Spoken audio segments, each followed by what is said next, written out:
Hello everyone. तो आज अपन discuss करने जा रहे हैं प्लांट फिजियोलॉजी के एक इम्पोर्टेंट टॉपिक C3, C4 और केम प्लांट में डिफरेंस। हर एग्ज़ाम में इस टॉपिक से रिलेटिव हर एक सवाल पूछा जाता है। तो देखते हैं क्या है टॉपिक। कैरेक्टर्स ले लेते हैं किस किस के। C3 प्लांट,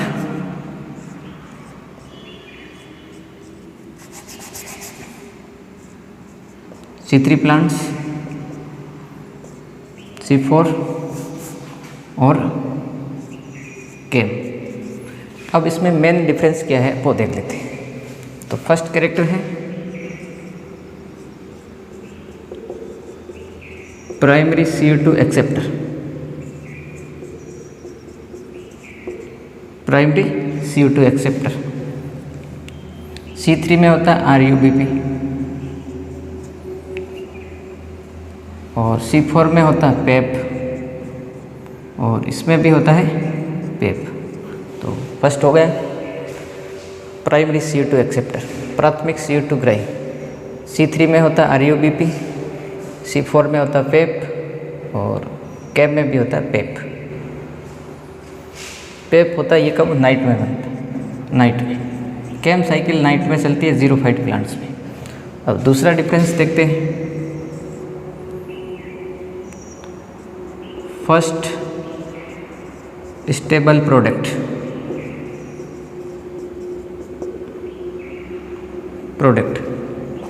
क्या बनता है? इस पे बनता है 3PG, 3 कार्बन का कंपाउंड बनता है जिसको बोलते हैं 3PG। इसका पूरा नाम होता है फॉस्फोग्लिसरिक एसिड।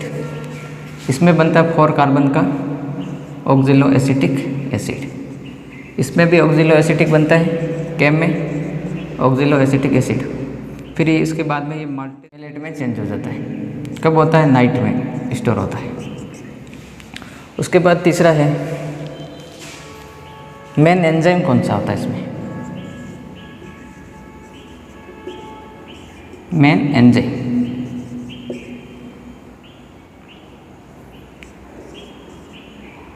इसमें होता है रुबिस्को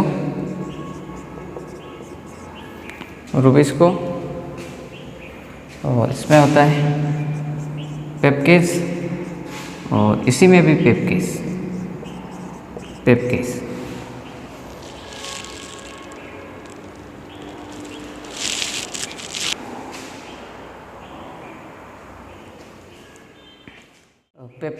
इसमें पेप्केज होता है जो नाइट में बनता है और रुबिस्को डे में बनता है। रुबिस्को बनता है डे में।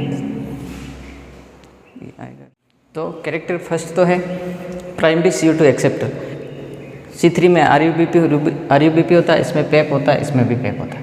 कब? नाइट में स्टोर होता है। फर्स्ट स्टेबल प्रोडक्ट की बात करें तो C3 प्लांट में होता है 3PG और C4 में होता है 4 कार्बन का कंपोनेंट होता है जिसको बोलते हैं ऑक्जिलो एसिटिक एसिड। इसमें भी ऑक्जिलो एसिटिक होता है, ये बाद में मेलेट में चेंज हो जाता है नाइट के टाइम में। फिर मेन एंजाइम की बात करें तो C3 में होता है रुबिस्को और C4 में होता है पेप्केज और कैम में होता है नाइट में तो पेप्केज होता है, डे में रुबिस्को। फिर अगला कैरेक्टर देखते हैं।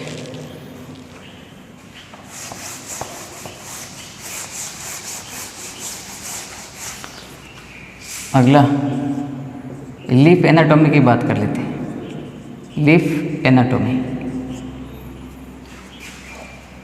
C3 की बात करें तो इसमें क्रेन्स एनाटॉमी,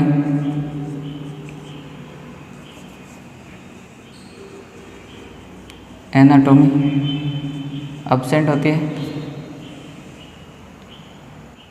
और इसमें प्रेजेंट होती है और इसमें एब्सेंट होती है। क्रेन्स एनाटॉमी C3 प्लांट में तो एब्सेंट, C4 में प्रेजेंट होती है। इसकी मेन विशेषता होती है ये क्रेन्स एनाटॉमी C4 की। फिर अगला कैरेक्टर देख लेते हैं। स्टोमेटा ओपन कब होते हैं? C3 में डे में ओपन होते हैं और C4 में भी डे में। फिर कैम की बात करें तो इसमें नाइट में ओपन होते हैं और डे में क्या रहते हैं, क्लोज रहते हैं।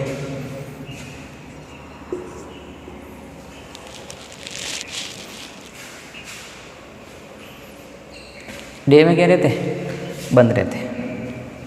फिर रेस्पिरेशन की बात कर लेते हैं, फोटो रेस्पिरेशन।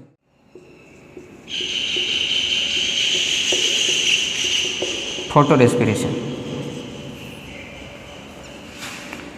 C3 प्लांट में फोटो रेस्पिरेशन हाई होता है, इसमें एब्सेंट होता है, और कैब में भी एब्सेंट होता है। यहाँ होता है तो बहुत कम होता है, लो होता है। यहाँ तो एब्सेंट होता है, अगर उपस्थित है तो कम होगा। फिर इसके बाद अगला कैरेक्टर,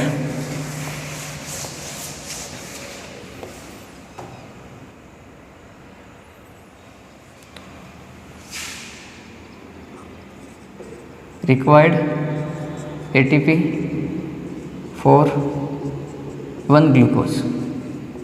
एक ग्लूकोज के लिए कितनी ATP की ज़रूरत पड़ती है, एक ग्लूकोज के फॉर्मेशन में कितनी ATP खर्च होती है, वो उसके लिए। C3 में तो होती है 18 ATP, और C4 में 30 और कैब में भी 30 ATP। तो इस टॉपिक से हर एग्ज़ाम में एक न एक सवाल ज़रूर पूछा जाता है, तो इसको ध्यान से रखना, अच्छे से पढ़ लेना, रिवाइज कर लेना। अगर समझ में नहीं आए तो वीडियो को 2 बार देख लेना। अब इसके एग्जाम्पल बहुत वेरी इंपॉर्टेंट एग्जाम्पल ज़रूर पूछे जाते हैं, तो इसका ध्यान रखना। एक तो वीट, चावल, राइस, गेहूँ, वीट को बोलते हैं गेहूँ, राइस, और उसके बाद सोयाबीन याद रख लेना, और जो C4 की बात करें तो इसमें मेज, मक्का और शुगर केन, जिसको गन्ना, और बाजरा भी याद रख लेना, एक बाजरा। और कैब में जीरोफाइट प्लांट होते हैं, जैसे ओपेनसिया, एलोवेरा है और आर्किड है, ये इसके एग्जाम्पल है। तो ये थे इसमें मेंस डिफरेंस। तो एग्जाम्पल इंपॉर्टेंट है, इस एग्जाम्पल को याद रख लेना है ना। C3 का क्या है, वीट है, राइस है, सोयाबीन है, जो है, और C4 के मेज है, शुगर केन है, और बाजरा है, और इसके ओपेनसिया है, आर्किड है, एलोवेरा है, इनको याद रख लेना। तो ये था C3, C4 और कैम प्लांट में डिफरेंस। तो अच्छे से पढ़ लेना। अगर समझ में नहीं आए तो वीडियो को 2 बार देख लेना।